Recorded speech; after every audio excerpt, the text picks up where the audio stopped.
안녕하세요. 안녕찬입니다.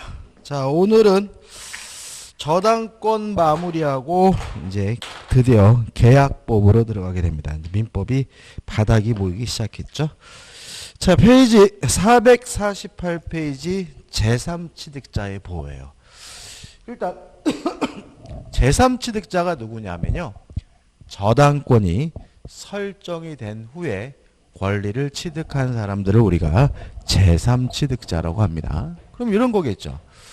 자, 을이 갑에게요 1억을 빌려주고 1억 채권을 담보하기 위해서 갑 소유 A 부동산에다가 저당권이 설정이 됐는데, 요 갑이 요 건물을 병에게 팔아먹고 병에게 이전 등기를 해줬다면, 요 병은 저당권이 설정된 후에 소유권을 취득한 사람이니까, 저당권이 설정된 후에 권리를 취득한 사람이니까 요 병과 같은 사람을 우리가 제3취득자라고 하는 거죠. 특징은 어떤 특징이 있냐면, 갑이 돈을 못 갚는다는 이유로 경매하게 되면, 저당권이 실행이 되면 병은 권리를 박탈당하게 된다는 특징이 있고요. 따라서 병을 보호합니다. 물론 채권자의 권리를 뭐 할 수는 없어요? 침해할 수는 없겠죠. 그래서 세 가지 방식으로 보호를 합니다. 첫째, 제3취득자인 병은 변제하는 것이 가능하다. 특히 채무자인 갑이 반대하더라도 제3취득자는 변제하고 저당권에 대해서 소멸해 달라고 뭐 할 수 있냐면 청구할 수가 있다, 이런 얘기거든요. 여기서 주의하실 점은 두 가지인데, 첫째, 변제기가 도래해야 돼요. 따라서 아무리 제3취득자라고 하더라도 변제기가 도래하기 전에는 변제하고 저당권의 소멸을 청구할 수가 없고요. 두 번째 조심할 점은 뭐냐면, 담보되는 범위 내에서만 변제하면 된다. 내에서만 변제. 이게 무슨 말이냐면, 자, 만약에 요 저당권이 일반 저당권이라면 담보되는 범위 내에서만 변제하면 되니까 지연배상금은 1년분만 갚으면 되고요. 만약에 요 저당권이 근저당권이라면 담보되는 범위 내에서만 변제하면 되니까 채권 최고액까지만 변제하면 저당권의 소멸을 청구할 수 있다는 거 기억해 두시면 되고요. 나번. 자, 근데 만약에 돈을 못 갚게 됐어요. 그래서 요 건물이 경매가 됐을 때 경매인이 되는 것이 가능합니다. 여기서 매자는 팔매자가 아니라 살매예요. 그래서 경매인이 될 수 있다는 말은 병이 경락을 받는 것이 가능하다, 이런 의미가 되고요. 그 다음에 돈을 갚거나 경락을 받거나 그러면 안 쫓겨났겠죠. 근데 만약에 돈도 갚지 못했고 경락도 받지 못했다면 요 제3취득자는 필요비, 유익비에 대해서 우선 상환받을 수 있다. 다시 말하면 변제하지도 못했고 경락도 받지 못했다면 결과적으로 병은 쫓겨나게 되는데, 쫓겨날 땐 쫓겨나더라도 필요비, 유익비에 대해서 우선해서 상환받을 수 있다는 거, 요 세 가지 꼭 기억해 두시고 은근히 시험에 잘 나옵니다. 자, 우측에 보시면 대표예제가 있죠. 한번 볼까요? 타인의 채무를 담보하기 위하여 저당권을 설정한 부동산의 소유자로부터 소유권을 양수한 제3자. 이게 누구죠? 제3취득자죠. 지위에 관한 설명으로 옳은 것은 1번, 저당 부동산의 경매 절차에서 경매인이 될 수 없다. X. 경매인이 될 수가 있죠. 2번, 채무자의 의사에 반해서는 저당 채무를 변제할 수 없다. X. 변제할 수가 있고요. 3번, 채권의 변제기에 상관없이 저당 채무를 변제하여 저당권의 소멸을 청구할 수 있다. X죠. 변제기가 도래해야 되고요. 4번, 저당 채무를 변제한 때에는 보증 채무에 관한 규정에 의하여 채무자에 대한 구상권이 있다. 이건 맞겠죠. 이건 너무나 당연한 건 설명 안 드렸는데, 만약에 갑 대신 병이 을에게 돈을 갚아줬다면 이 병은 남의 빚을 대신 갚아준 사람이니까 갑에게 뭐 할 수 있겠습니까? 구상할 수가 있고요. 따라서 맞는 질문이네. 5번 저당 부동산의 개량을 위하여 유익비를 지출한 경우에는 저당 부동산의 경매 대가에서 그 비용의 우선 상환을 받을 수 없다. X. 필요비 유익비에 대해서 우선 상환을 받는 것이 가능합니다. 그 다음에 이제 4번 저당권의 침해에 대한 구제에서 1번 침해의 간단한 거죠. 말 그대로 뭐죠? 침해입니다. 넘기셔서 구제 방법에서 1번 저당권도 물권이기 때문에 물권도 청구권이 인정이 돼요. 근데 조심할 것은 반환 청구권이 없다. 왜냐하면 저당권자는 스스로 뭐하지 못하는 권리죠? 점유하지 못하는 권리죠. 다시 말하면 저당권은 방해 제거와 방해 예방만 청구할 수 있고 반환은 청구할 수 없다. 판례도 같은 취지고요. 자, 그리고 물권법이 끝나가는데 물권 중에서 반환 청구권이 없는 물권 세 가지는 꼭 기억해 두셔야 돼요. 첫째, 지역권 반환 청구권 없었죠. 두 번째, 유치권 반환 청구권 없죠. 그 다음에 뭐죠? 세 번째, 저당권도 뭐가 없습니까? 반환 청구권이 없죠. 그 다음 박스 밑에 2번 이러한 침해로 인해서 손해가 발생했다면 손해배상을 청구할 수가 있고요. 3번 채무자에 대한 특별효과에서 가번 담보물 보충 청구권이 있어요. 이게 무슨 말이냐면 만약에 이러한 침해로 인해서 담보가 부족하다면 저당권자는 담보물에 대해서 보충을 청구할 수가 있는데 조심할 것은 이러한 침해가 누구의 고의과실에 의해야 되냐면 저당권 설정자의 고의과실해야 된다. 만약에 저당권 설정자에게 아무런 고의과실이 없다면 담보물 보충을 청구할 수 없다는 거 주의하셔야 되고요. 우측에 기한액 상실이죠. 자, 채무자가 담보를 손상감소 멸실시키면 저당권자인 채권자는 기한액이 상실됐다는 이유로 뭐 할 수 있죠? 즉시 변제를 청구할 수가 있죠. 그 다음에 저당권의 처분과 소멸 특별히 설명드릴 게 없습니다. 부정성 수반성이 있다. 따라서 채권이 양도가 되면 저당권조 수반하게 되고요. 저당권만 따로 분리해서 뭐 할 수 없죠? 처분할 수가 없다. 이 정도만 기억하시면 되고 넘기셔서 저당권의 소멸에서 일반적 소멸 사유 그 다음에 소멸시효 경우는 뭐냐면 2번이죠. 저당권과 같은 담보물권은 소멸시 걸리지는 않습니다. 다만 저당권에 의하여 담보되는 피담보 채권이 소멸시효 걸려서 소멸됐다는 이유로 소멸하게 되면 부정성에 따라서 저당권도 소멸하게 됨을 주의하시기 바라고요. 3번도 읽어보시면 되겠죠. 앞에서 했던 겁니다. 대표이지 풀어볼까요? 저당권에 관한 설명으로 옳은 것은 1번 저당권은 그 담보한 채권과 분리하여 타인에게 양도할 수 있다. X 분리할 수 없죠. 부정성 수반성. 2번 저당물의 소유권을 취득한 제3자는 그 저당물의 경매에서 경매인이 될 수 없다. X고요. 3번 건물 저당권의 효력은 특별한 사정이 없는 한 그 건물의 소유를 목적으로 한 지상권에도 미친다. 맞죠? 이것도 우리가 앞에서 많이 했죠. 4번 저당 부동산에 대한 압류가 있으면 압류 이전의 저당권 설정자의 저당 부동산에 관한 차임 채권에도 저당권에게 미친다. X입니다. 여기서 차임 채권은 결국은 과실을 말하고요. 압류한 후에 대해서 압류한 후에 과실을 수취할 수 있을 뿐 그 전에 과실은 수취할 수 없기 때문에 4번은 X죠. 5번 저당 부동산의 제3취득자는 부동산의 보존 개량을 위하여 지출한 비용을 이게 뭐죠? 필요비 유익비고 그 부동산의 경매에 대해서 우선 변제받을 수 있다. 제3취득자는 필요비 유익비에 대해서 우선 상환받을 수가 있기 때문에 5번도 X죠. 자, 페이지 453페이지입니다. 453페이지 특수저당권에서 근저당이죠. 일단 근저당이라는 것은 뭐냐면 계속적 거래관계에서 발생하는 불특정, 불확정, 미래의 채권을 채권 최고액 범위 내에서 우선 변제받을 수 있는 담보물권 우리가 근저당권이라고 합니다.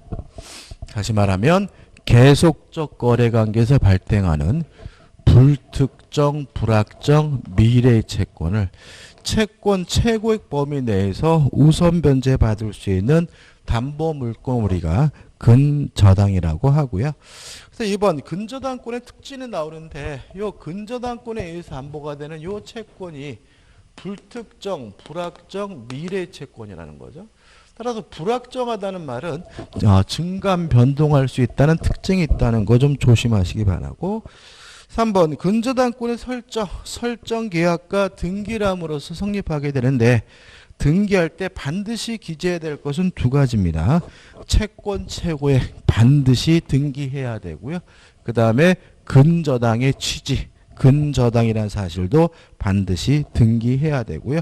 다시 말하면 채권 최고액과 근저당권의 취지를 제한 나머지 것들은 임의적 기재사항이라는 거 주의하시기 바랍니다.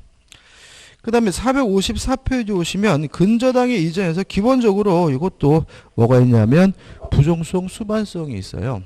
따라서 채권 이전되면 근저당권도 쫓아가는 것이 원칙인데 다만 주의하실 것은 계속적 거래관계 중에 일부 채권이 양도가 된다 그래서 근저당권이 쫓아가는 것은 아니라는 거 좀 주의하시기 바라고요. 5번 근저당권에 효력해서 피담보 채권의 범위에서 이자는 채권 최고액에 산입된다. 주의하실 것은 맨 밑에 나와 있는데 지연배상금 굳이 1년분에 하나 하지 않는다. 다시 말하면 채권 최고액 범위 내라면 이자뿐만 아니라 지연배상금도 근저당권에 의해서 담보가 되고요. 따라서 지연배상 굳이 1년분에 하나 하지 않는다는 거 기억해 두셔야 되겠죠. 그 다음 우측에 맨 위에 보시면 저당권의 실행비용이 나오는데 실행비용은 채권 최고액에 포함되지 않는다.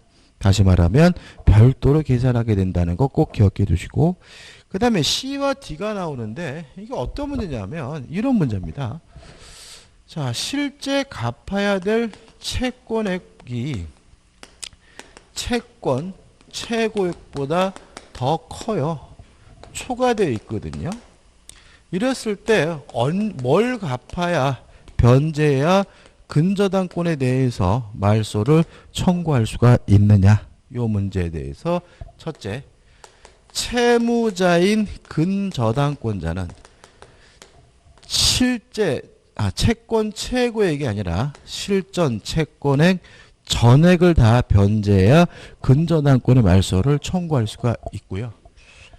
그 다음에 물상보증인이나 제3취득자는 이 사람이 돈 빌린 사람이 아니잖아요. 이 사람은 어디까지만요? 채권 최고액까지만 변제하면 근저당권의 말소를 청구할 수가 있는 거죠. 예를 들어 가지고 실제 갚아야 될 돈이 1억 5천이고 채권 최고액이 1억이란 말이죠. 그러면 채무자가 얼마까지 갚고 말소해달라고 청구할 수 있냐면 실제 채권액인 1억 5천 전액을 갚아야지만 근저당권의 말소를 청구할 수가 있고요. 이에 반해서 물상보증인이나 제3취득자는 최고액만 변제하면 되니까 1억만 갚으면 근저당권의 말소를 청구할 수 있다는 거 꼭 기억해 두시기 바랍니다. 시험에 참 잘 나와요. 그 다음에 넘기셔가지고 담보되는 채권의 확정이 나오죠. 복잡하게 나와 있는데 일단 가장 기본적인 것은 요 계속적 거래관계가 종료가 되면요. 채권액이 뭐가 되냐면 확정이 돼요. 근데 여기서 시험에 잘 나오는 것은 뭐냐면 근저당권자가 경매를 신청하면 채권액이 확정이 된다. 또 경매를 신청했다는 이유로 채권액이 확정이 되면 이제 근저당권은 일반 저당권으로 전환이 되고요. 근데 여기서 하나 좀 조심할 것은 뭐냐면 선순위 근저당권자죠. 선순위 근저당권자의 채권액의 확정 시기는 경락인이 경락대금을 완납했을 때다라는 것이 우리 판례 입장입니다. 자, 왜 그러냐면 경매가 이루어지게 되면 모든 저당권은 무조건 소멸되기 때문에 요 선순위 근저당권도 무조건 소멸돼야 되거든요. 따라서 이 사람도 채권액이 확정이 돼야 되는데 그 시기를 최대한 늦춰준다는 거죠. 언제까지요? 경락인이 경락대금을 완납했을 때까지 늦춰주게 되는 거죠. 그래서 원칙적으로 경매 신청 시 채권이 확정되지만 선순위 근저당권자의 채권액이 확정 시기는 경락이니 경락대금을 완납한 때다. 이런 얘기죠. 그다음 판례들이 나오는데 한번 생각해 보죠. 자, 이런 문제입니다. 요 시점에서 채권액이 확정이 됐어요. 그러면 이제 이 저당권은 근저당에서 뭐로 바뀌냐면 일반 저당으로 바뀌게 되고요. 따라서 채권액이 확정된 후에 발생한 새로운 채권은 더 이상 근저당권에 의해서 뭐가 되지 않냐면 담보되지를 않아요. 근데 유의하실 것은 뭐냐면 요 확정되기 전에 원본 채권에서 발생한 이자 채권의 경우에는 채권이 확정된 후에도 근저당권에 의해서 담보가 된다는 거 유의하시기 바랍니다. 자, 예를 들어서 채권액이 1억으로 확정이 됐어요. 근데 확정되고 나서 추가로 2천만 원의 채권이 더 생겼어요. 근데 이거는 더 이상 근저당권에 의해서 뭐가 될 수 없는 거죠? 담보될 수가 없는 거죠.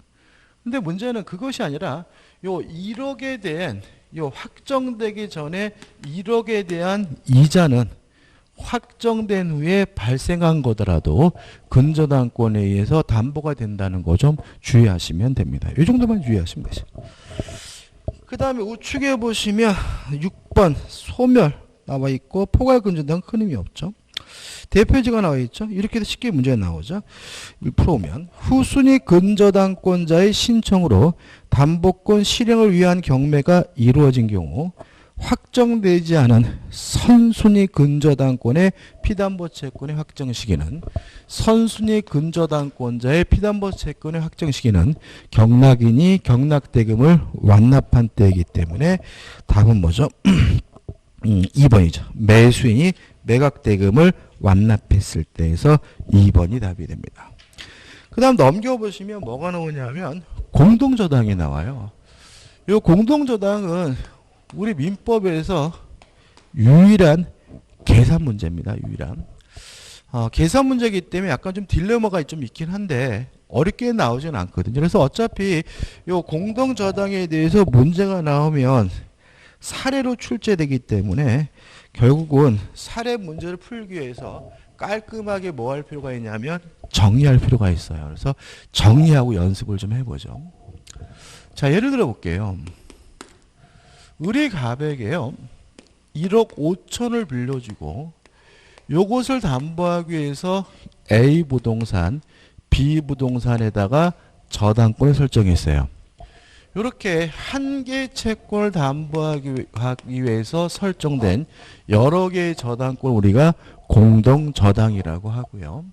첫 번째 기억할 것은 첫째, 따로따로 이시에 배당할 것인지 아니면 A와 B를 동시에 배당할 것인지 공동저당권자가 자유롭게 선택할 수가 있다.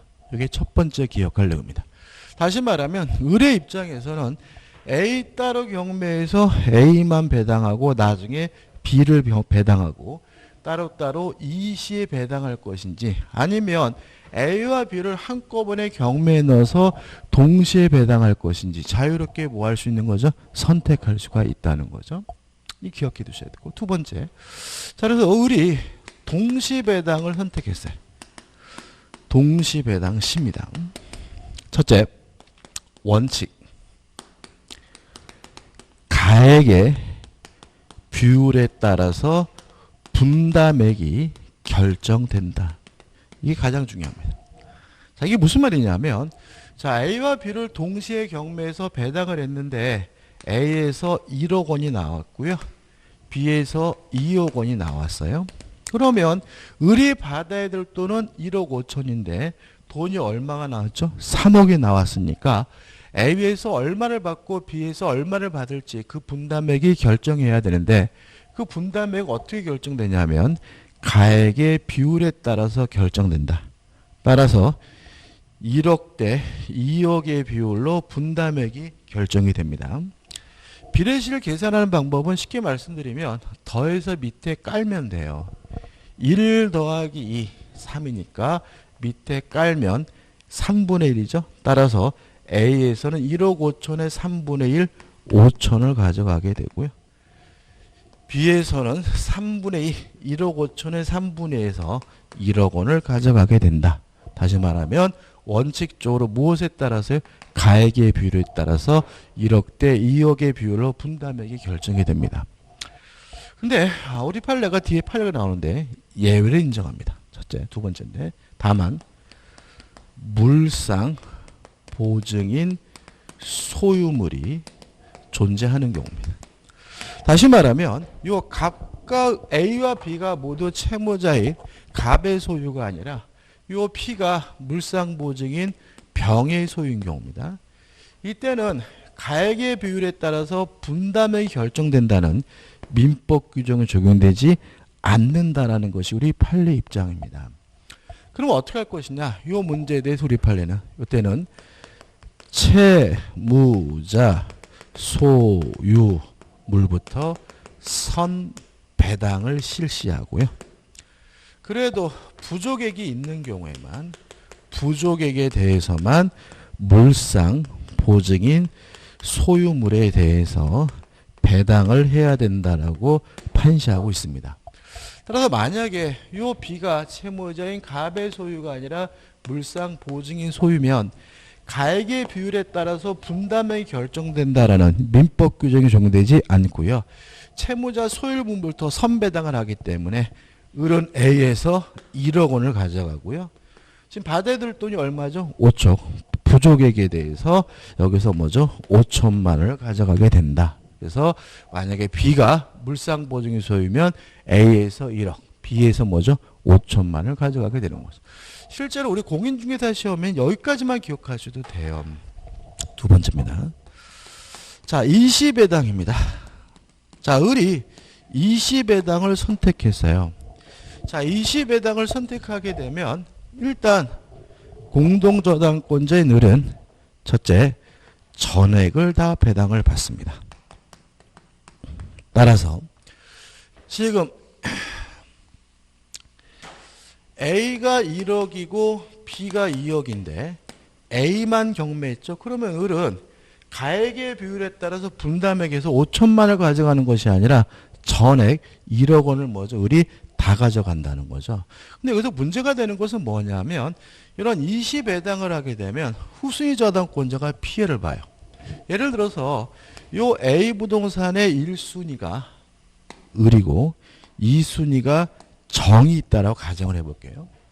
만약 을이 동시배당을 선택을 해서 A에서 3분의 1, 5천만 원을 가져가게 되면 정은 5천이 남았으니까 5천을 받게 되는데 근데 문제는 을이 만약에 20배당을 선택해서 전액을 다 가져가게 되면 정이 받을 돈은 뭐가 되냐면 빵원이 되는 거죠. 따라서 요 20배당을 할 것인지 동시배당을 할 것인지 을의 선택에 따라서 정은 5천만 원을 받을 수도 있고 빵원이 될 수도 있기 때문에 요 정을 보호하는 규정을 두고 있습니다. 우리 민법은 차순위라고 그랬는데 그냥 후순위라고 기억하시면 돼요. 이때 후순위 저당권자는 공동저당권자의 권리를 대위 행사하게 된다. 이렇게 되는 거죠. 다시 말하면 지금 이 사람은 요 동시배당하면 5천을 받을 수 있었거든요. 그러면 을이 20배당을 선택하는 바람에 빵원이 되면 못 받고 마는 것이 아니라 요 돈에 대해서 요 갑의 부동산에 대한 비부동산에 대한 을의 권리를 뭐 하게 되는 거죠? 대위에서 행사하게 되는 거죠. 따라서 이 경우에 을을 만약에 동시배당을 선택해주면 정은 A에서 5천을 받게 되고요. 을이 20배당을 선택하게 되면 정은 B에서 5천을 받게 된다. 왜냐하면 20배당을 하게 되면 후순위 저당권자는 공동저당권자의 권리를 뭐 하게 되냐면 대위 행사할 수 있기 때문에 그렇습니다. 근데 조심할 것은 뭐냐면 요 B가 만약에 채무자인 갑의 소유가 아니라 물상 보증인 소유인 경우에는 대위할 수 없다는 입장이에요. 다시 말하면 대위 목적물이 대위 대상물이 채무자 소유가 아니라 물상 보증인 소유인 경우에는 이때는 대위할 수가 없다라고 판시하고 있다는 것까지 기억해 두시기 바라고요.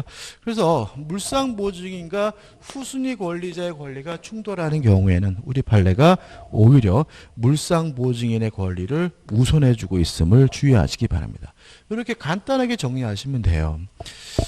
교재를 보시면 좀 복잡하게 나와 있는데 제가 지금 뭐까지 설명드린 거냐면 460페이지 1번 판례까지 설명드린 거고요. 그 다음에 2번 판례는 2017년도 판례인데 자, 좀 판례를 좀 봐야 될 것 같아요. 이게 출제 가능성이 있고요. 알면 대단히 쉬워요. 알면 대단히 쉬운데 모르면 틀릴 수 있기 때문에 여기다가 이제 2번 판례만 추가하면 돼요. 자, 한번 생각해 보죠. 자, 그림을 보시면 을이 갑에게요 2억을 빌려주고 2억 채권을 담보하기 위해서 지금 X 부동산과 Y 부동산에다가 일반 저당이 설정된 것이 아니라 근저당이 설정됐어요.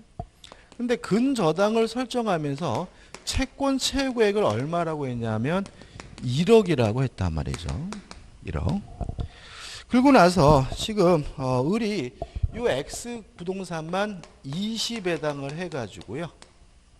예를 들어 가지고 20배당을 다시 할게요. 요 X 부동산만 경매가 됐어요.